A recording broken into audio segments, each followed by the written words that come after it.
I got involved in the early 1970s, believe it or not. I was a student at Oxford, and there was an anti-apartheid group there. And actually, I was in a postgraduate college. In my college was Freni Ginwala, who went on to become the first Speaker of the South African Parliament after democracy was restored or was introduced.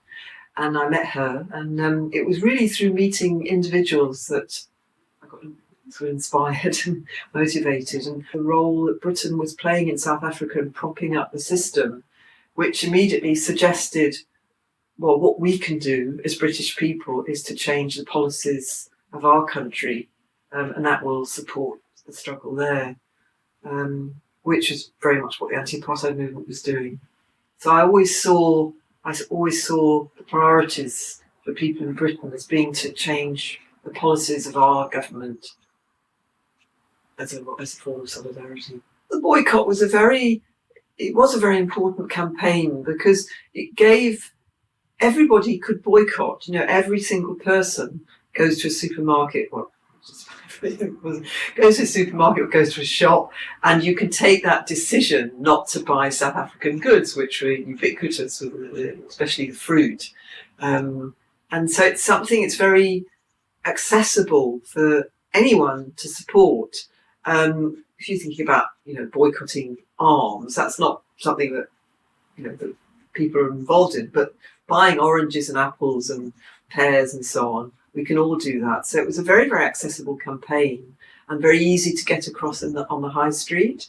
So we had the local groups would have a lot of pickets outside supermarkets and talk to shoppers going in and get the message across.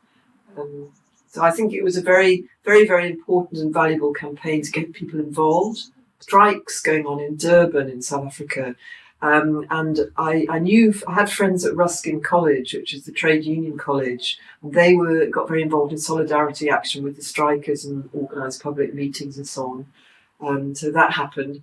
And then also while I was there, the Pearce Commission was sent to what was then Rhodesia under Ian Smith from Britain to assess African opinion on the subject of majority rule.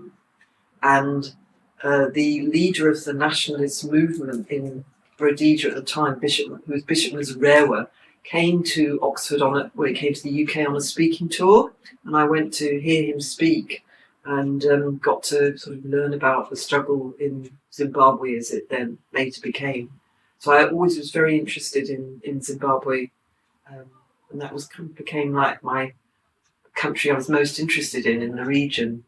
This was before the internet or email, so campaigning was very much through the post, the snail mail, through the telephone, through personal contacts. We used an awful lot of leaflets, so there's an awful lot of distributing leaflets and packing things in for the post, and paper, masses of paper.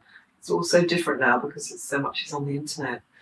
And there's a lot of drudgery in any campaign, admin work and writing minutes. I sort of always seem to be lumbered with writing the minutes of meetings. I was the secretary of the group, so always doing the minute and organising the membership lists and the addresses and all that sort of stuff. So a lot of admin. I got to know Christabel Gurney, who was the editor before me, and I used to go over she lived in Notting Hill in Ladbroke Grove, and I used to go over to her flat every month and help her with the production of the newspaper. Again, in those times, it was put together manually. We cut and paste. We had the printouts of the typesetting, and then you had to glue them onto big sheets of paper and to lay out the pages. And you had to do all the headlines by hand with the Electroset rub-off letters. Nobody does that nowadays, but that's how I learned about anti-apartheid news. It was a tough job in the 70s and the 80s because the anti-apartheid movement was very much as a minority campaign. It was quite hard going. Uprising of 76, that then hit the headlines and many more people became aware. And then the struggle grew inside the country, and gradually it grew and gathered momentum. And then the anti-apartheid movement's approach was to be as broad-based as possible, to mobilise in every sector, whether it was the trade union movement, the labour movement, faith groups, churches. I was to go into the head office of the anti-apartheid movement very frequently, both to do volunteering jobs there, like packing up the newspaper and posting it out. But I would have meetings, informal meetings with Mike Terry, who was then the secretary of the movement. So he'd sort of give me an idea of what were the big issues of the time and what were the campaigns that were sort of in the forefront of the news, and then we'd decide what would be in the next issue. And then I go away and commission people to write on different things. We'd discuss who could write on this or write on that. And then I'd collect up news from all the local groups around the country, what they were doing, their campaigns.